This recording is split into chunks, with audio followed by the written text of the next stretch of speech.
মধ্যরাতে আমাদের সচিবালয়ে যে অগ্নিকাণ্ডের ঘটনাটা ঘটল সেটার বিষয়ে সরকার কি সিদ্ধান্ত নিয়েছে।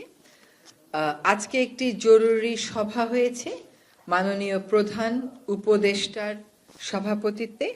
সেখানে সিদ্ধান্ত হয়েছে যে একটি অনেক উচ্চ পর্যায়ের কমিটি কাজ করে 3 দিনের মধ্যে প্রাথমিক রিপোর্ট দেবে এই অগ্নিকাণ্ডের ঘটনার বিষয়ে। এই কমিটির সভাপতির দায়িত্ব পালন করবেন স্বরাষ্ট্র মন্ত্রণালয়ের সিনিয়র সচিব। ওনার সাথে থাকবেন সচিব গৃহায়ন ও গণপূর্ত মন্ত্রণালয়, আমাদের পুলিশের আইজিপি, ফায়ার সার্ভিস এবং সিভিল ডিফেন্সের প্রধান, তিনি থাকবেন সদস্য সচিব, থাকবেন সশস্ত্র বাহিনীর একজন বিস্ফোরক বিশেষজ্ঞ এবং 3 জন বিশেষজ্ঞ। তারা হচ্ছেন বুয়েটের থেকে একজন সিভিল ইঞ্জিনিয়ার, একজন কেমিক্যাল ইঞ্জিনিয়ার, একজন ইলেকট্রনিক ইঞ্জিনিয়ার। ওনাদের নাম হচ্ছে ডক্টর তানভীর মঞ্জুর, ডক্টর ইয়াসির আরাফাত এবং পরের জন্য নামও দেখা যাচ্ছে ইয়াসির আরাফাত। তো এই কয়জনের সমন্বয়ে যে কমিটিটা গঠিত হয়েছে, সেই কমিটিটা এই বিস্ফোরণের কারণ, উৎস এগুলো খুঁজে বের করে আগামী 3 দিনের মধ্যে একটি প্রাথমিক রিপোর্ট আমাদেরকে দেবেন। এই যে দুঃখিত, এই যে অগ্নিকাণ্ডের ঘটনা ঘটেছে, যে অগ্নিকাণ্ডের বিষয়ে তদন্ত করে আমাদেরকে বলবেন উৎস কি, কারণ কি, এটা তারা আমাদেরকে 3 দিনের মধ্যে জানাবেন। এটা আমরা মনে করেছি যে আপনাদেরকে আমাদের জানিয়ে দেওয়া দরকার, সেজন্যই আজকে আমরা আপনাদের সামনে এসেছি। আপনাদের কোনো প্রশ্ন থাকলে জিজ্ঞেস করবেন।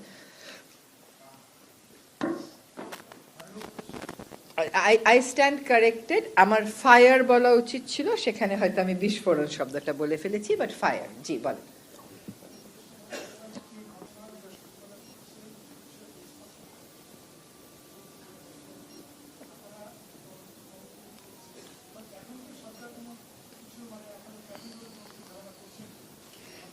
না, এইরকম তো আসলে সরকার ধারণা করতে পারে না।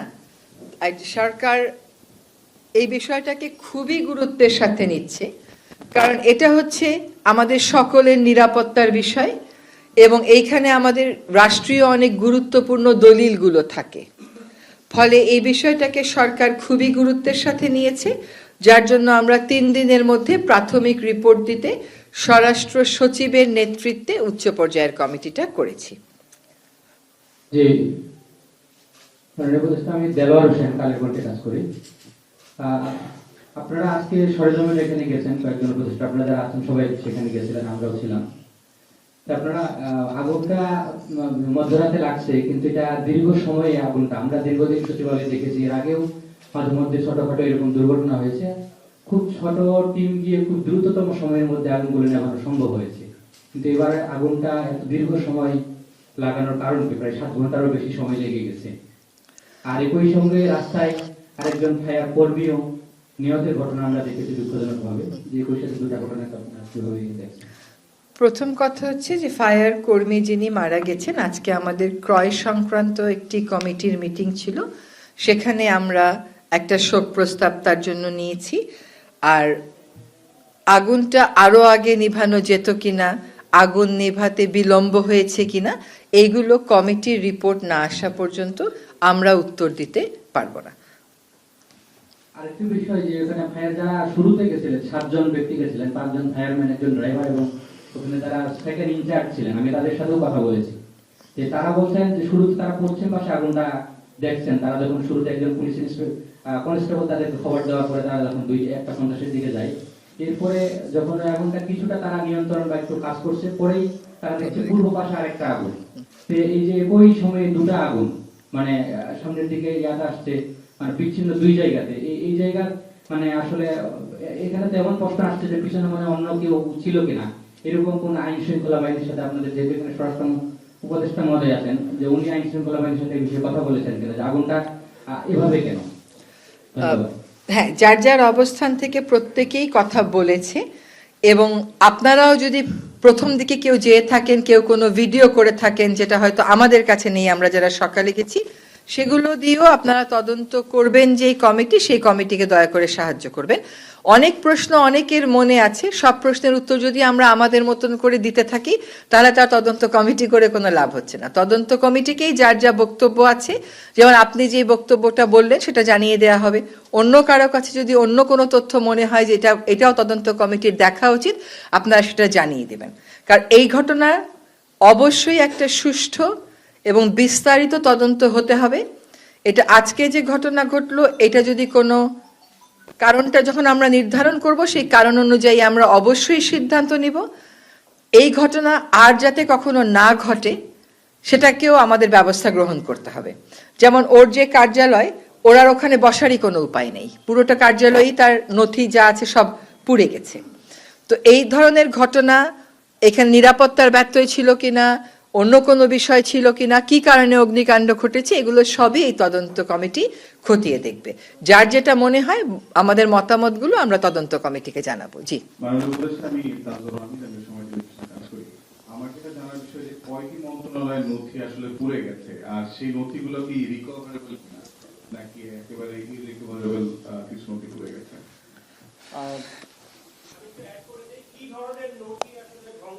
সব ধরনের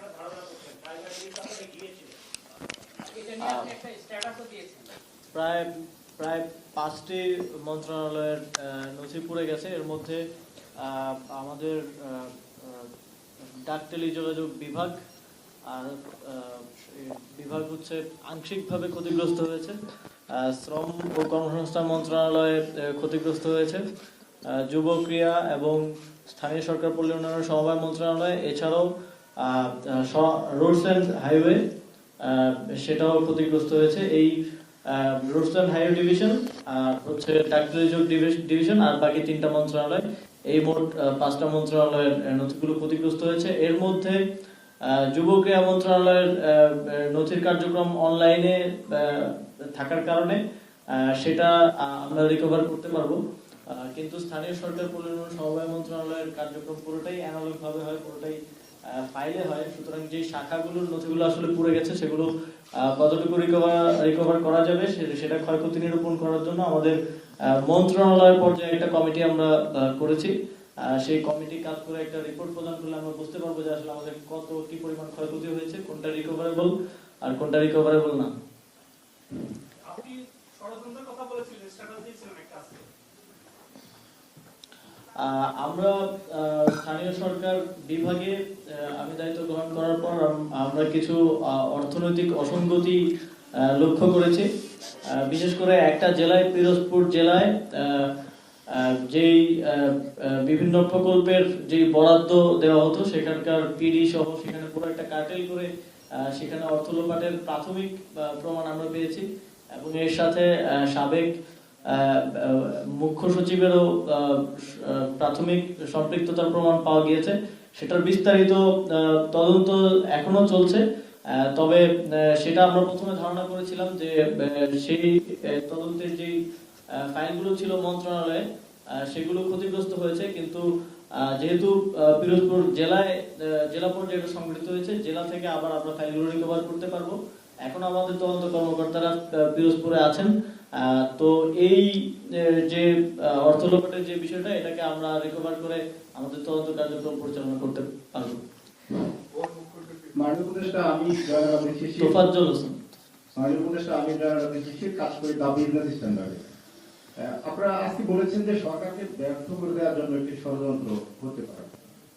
আপনাদের এই কথার প্রেক্ষিতে দেশের মানুষ আজকে অনেকেই সোশ্যাল মিডিয়ায় তাদের খুব আলোচনা সমালোচনা হয়েছে। অনেকে বলছে আপনারা ক্ষমতা আসার পরে যে বিশেষ করে 14, 18 এবং 24 যে নির্বাচনগুলো যারা আমলারা করেছে তাদেরকে দেশের মানুষ আমলা লীগ হিসাবে যান, এবং এদের সহযোগী ছিলেন মিডিয়ার কিছু ব্যক্তিত্ব যাদেরকে মিডিয়া লীগ মনে করা হয়। তো দেশের মানুষের যারা রক্ত দিল তাদের প্রশ্ন হচ্ছে, আপনারা ক্ষমতায় গিয়ে এই সমস্ত যারা ফৌজদারি অপরাধের সাথে জড়িত তাদেরকে ছাড় দিচ্ছেন কেন? সবাই মনে করছে আপনারা ছাড় দিচ্ছেন, তাদের সাথে সহযোগী হয়ে কাজ করছেন, এবং আপনারা তাদের ব্যাপারে সফট। দেশের মানুষের এই প্রশ্ন বা ক্ষোভের জায়গাগুলো দেখা দিবে। প্রথম কথা হচ্ছে কাউকে এখানে ছাড় দেওয়া হচ্ছে না, কাউকে অপরাধী সাব্যস্ত করার আগে রাষ্ট্রীয় পর্যায়ে তার বিরুদ্ধে একটা তদন্ত তো করতে হয়। সেই তদন্তের কাজ করে অনেকের বিরুদ্ধেই ব্যবস্থা গ্রহণ করা হয়েছে, অনেককেই চাকরি থেকে সরানো হয়েছে, কাউকে কাউকে ওএসডি করা হয়েছে, কেউ কেউ এমনকি কারাগারেও গেছেন। ফলে ছাড় দেওয়া হচ্ছে না। আর দ্বিতীয় কথা হচ্ছে যে প্রশাসনকে গতিটা রেখে একই সাথে ঢেলে সাজানোর কাজটাও আমরা করছি। এটা এমন না যে কোনো একজন দাগী আসামি আছেন যার বিরুদ্ধে অনেক অভিযোগ আমাদের কাছে এসছে, কিন্তু আমরা কোনো তদন্ত প্রক্রিয়া শুরু করিনি। ফলে যেহেতু আইনানুগ প্রক্রিয়া ফলো করে সরকারকে এগোতে হয়, সেজন্য সরকার সেই আইনানুগ প্রক্রিয়া ফলো করছে। একটা কথা আপনারা বলার আগে একটু ক্লিয়ার করে বলি, সেটা হচ্ছে আমরা অনেক ডিজিটালাইজেশনের কথা শুনে দায়িত্বে এসেছিলাম। আবারও বলছি যে আমরা ক্ষমতায় এসেছি এটা মনে করি না, দায়িত্বে এসেছি। তো আজকে এই আগুনের ঘটনার পরে আমরা দেখলাম যে আসলে যে ডিজিটাল বাংলাদেশ, ডিজিটালাইজেশন, এইগুলোর খুব সফল কিন্তু খুব সুফল কিন্তু আমরা কোনো মন্ত্রণালয়েই পাচ্ছি না। নামকাওয়াস্তে একজন কর্মকর্তা, নামকাওয়াস্তে একটু প্রযুক্তি, কিন্তু ডিজিটালাইজেশন বলতে যেটা বুঝায় সেটার কিন্তু কোনো সুফল এই অগ্নিকাণ্ডের ঘটনার পরে আমরা আসলে পাচ্ছি না। মাননীয় উপদেষ্টা, আমি মেঘনাথ সুমন, এশিয়ান টেলিভিশন। জি, আমার প্রশ্ন হচ্ছে যে বাংলাদেশ সচিবালয় খুব গুরুত্বপূর্ণ একটা জায়গা, তা সেখানে কি পর্যাপ্ত কোনো ব্যবস্থা ছিল না যে হঠাৎ করে আপনার গভীর রাতে অগ্নিকাণ্ডটি ঘটলো? এটা কি কোনো সাধারণ ঘটনা, কোনো নাকি কোনো এটা বড় ধরনের ষড়যন্ত্র? এই প্রশ্নটা আপনার মতন আমাদেরও, কারণ বাংলাদেশ সচিবালয় তার একটা নিজস্ব নিরাপত্তা ব্যবস্থা আছে। সেই নিরাপত্তা ব্যবস্থাটা কি আদৌ ফেল করেছে? এটা কি কোনো মনুষ্য সৃষ্ট বিপর্যয়, নাকি এটা অন্য কোনো বিপর্যয়? এগুলোর উত্তর পাওয়ার জন্য আমাদেরকে তদন্ত কমিটির রিপোর্টের জন্য অপেক্ষা করতে হবে। আপনি যদি তদন্ত কমিটির গঠনটা দেখেন, তাহলে আপনি বুঝবেন যে সবকটা সম্ভাবনাকে মাথায় রেখেই আমরা আগাচ্ছি। কিন্তু এইখানে ধারণা আলোচনা করাটা ঠিক হবে না, অন্তত সরকারের পক্ষ থেকে ধারণা আলোচনা করাটা ঠিক হবে না।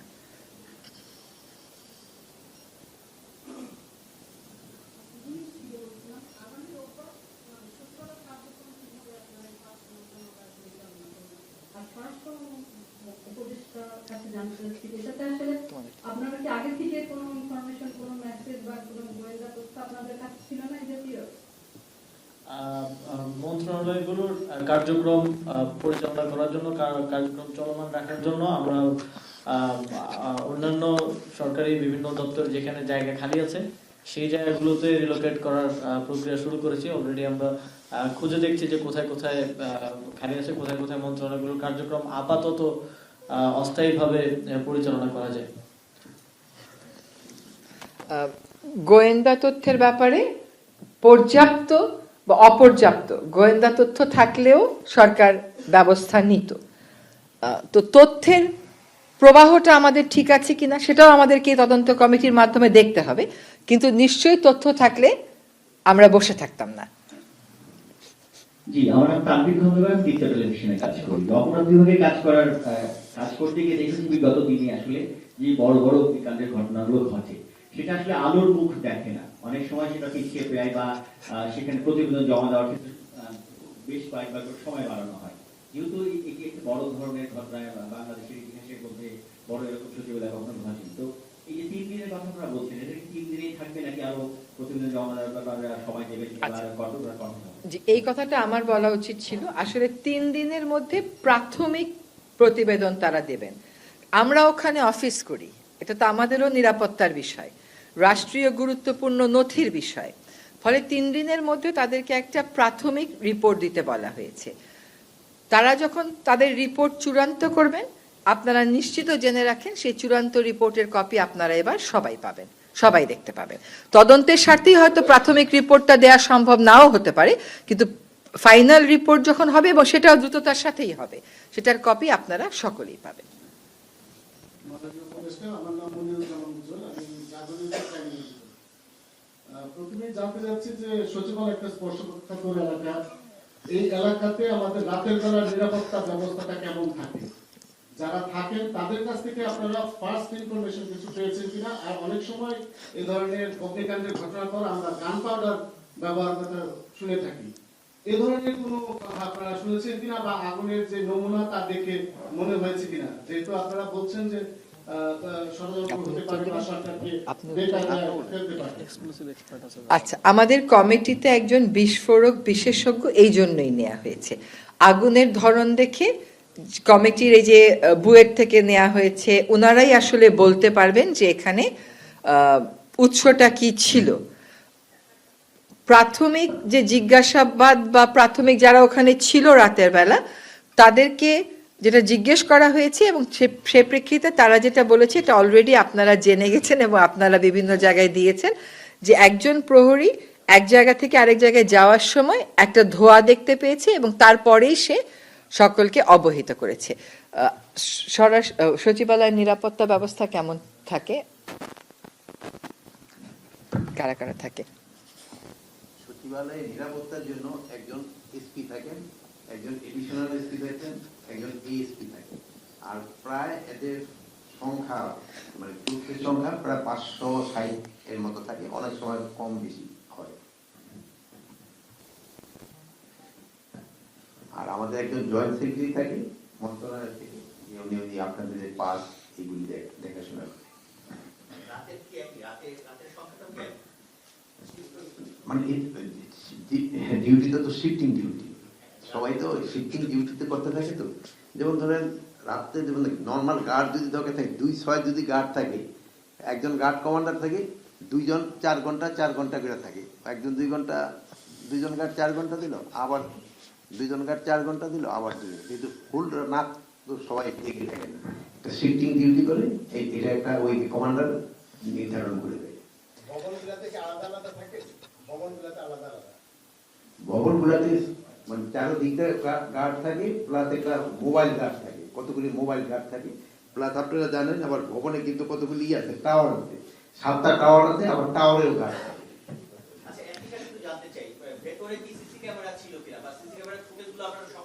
জি জি, সিসি ক্যামেরা ছিল এবং ওইগুলি বাই নাও মনে সংগ্রহ করা হয়ে গেছে। আচ্ছা আচ্ছা আচ্ছা, সচিবালয়ে ইন্টারনাল ফায়ার সিস্টেম আছে।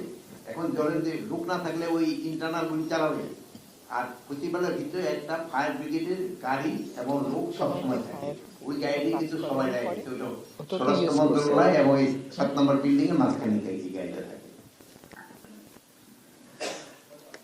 ঠিক আছে, আমার মনে হয় ঠিক আছে। জি জি, ধন্যবাদ।